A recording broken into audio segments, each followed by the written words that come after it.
faster than you are career-wise, how comforting is the knowledge that you're simply going at your own pace? Yeah, it's a very, very good question. I've been thinking about it a lot recently and talking about it with friends.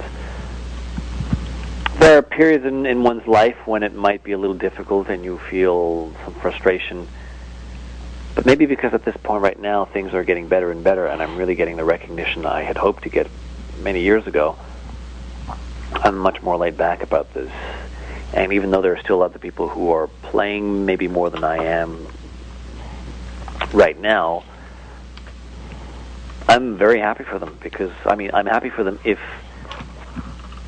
they're doing it with a sense of balance and they're happy. I was talking to a friend of mine, an excellent concert pianist, and she plays many concerts, but yet she's married, has a very good life, is balanced, is always fun to talk to, not stressed out over her performances, doesn't turn into the queen bitch from hell when she's got a concert to play. And to me that's a sign that the musician is a balanced human being. Well, I'm very happy for her. Others sometimes end up being in situations where they play a lot of concerts, but sadly the product is not one of quality, and they often get there because they just know which strings to pull, and they've got a certain amount of pushing and backing for political reasons, and that of course is more frustrating because there's a lot of that in this business, like in any business where the competition is fierce.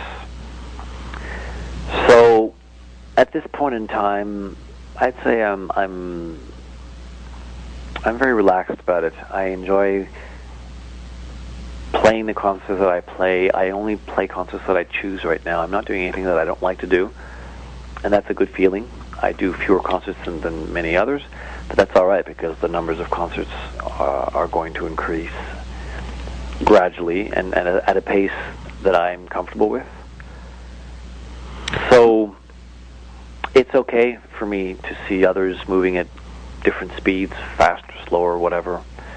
I don't measure my happiness or my level of success really by comparing it to others. I just measure it compared to what I had dreamed of 20 or 25 years ago when I first started doing this really seriously. In this interview, you've talked about the schooling you've done. You went as far as getting a doctorate degree. You talk about the practice you have to put in order to perfect your performance.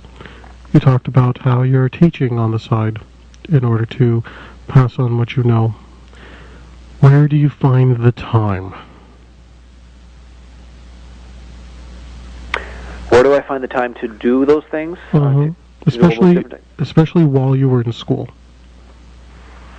You very often don't have a choice because when you're in school you combine loans, bursaries, and income from work. So I started teaching when I was 17. I was forced to make a living fairly quickly because my father moved to the States and he just did not have the means to finance my studies.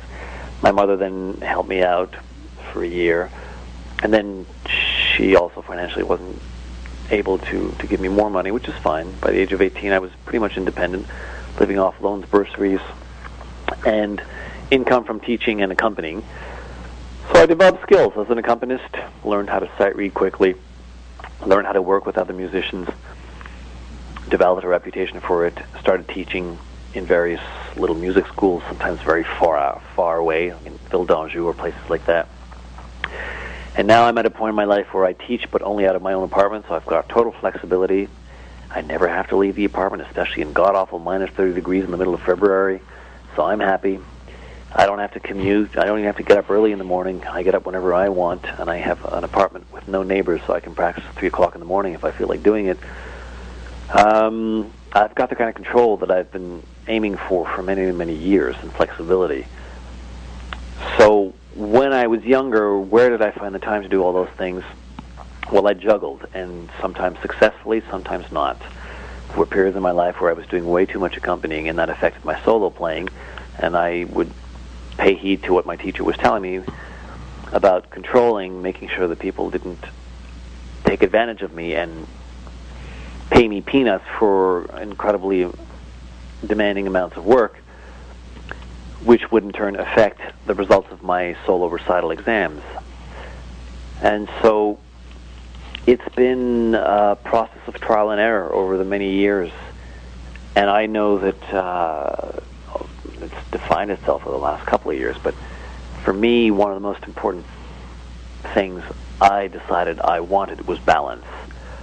I had seen too many people go through incredible emotional turmoil from being pushed into a career too soon when they weren't ready for it.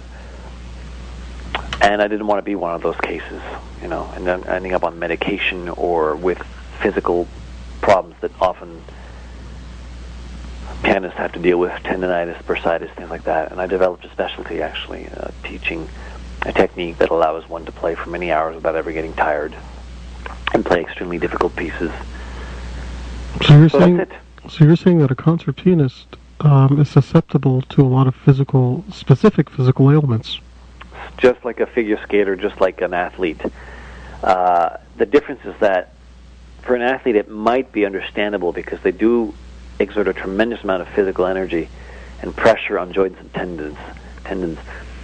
But it's a fallacy in the music world to think that, oh, well, if you have a tendonitis problem, it's because you just work too hard. 95% of the time, it's not because of that. It's because you've got a faulty technique. There are some pianists I know, I mean, very few, who have an amazing technique and still have developed problems. But that is, and they will admit it, because they really didn't manage their schedules appropriately. And even somebody with a really good technique should not be practicing 9-10 hours every day of the week, you know. So yes, sadly, too many pianists and violinists and all kinds of instrumentalists play with a faulty technique, and then it becomes a vicious circle because because they don't have a very strong foundation. They overwork, and because they overwork, they damage their technique and they're playing even more, and by damaging their technique and playing over more, they get more and more depressed, and so on and so forth, until at a certain point they can't play at all, or they can't even, literally, they cannot even hold a toothbrush in their hands. And so they have to be off the piano for 6 to 8 to 9 to 10 months. And sometimes they rebuild their career, but others have had to stop and do something completely different. You're listening to Frank Talks Pleasures and Lifestyles, and we'll be back right after this.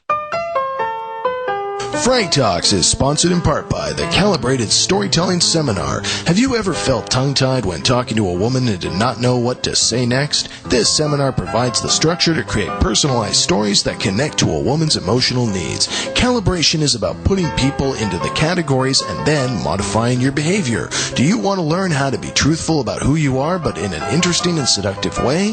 If you want women to like you for the real you, then this seminar is for you. The Calibrated Storytelling Seminar and telephone consultations, only available at franktalks.com.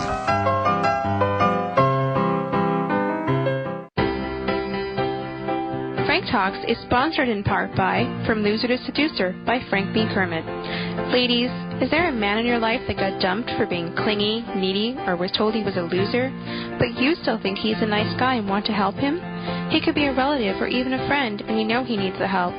Do you want to be the one to give him the gift that will change his life forever? How about the gift of a great biography? Buy him the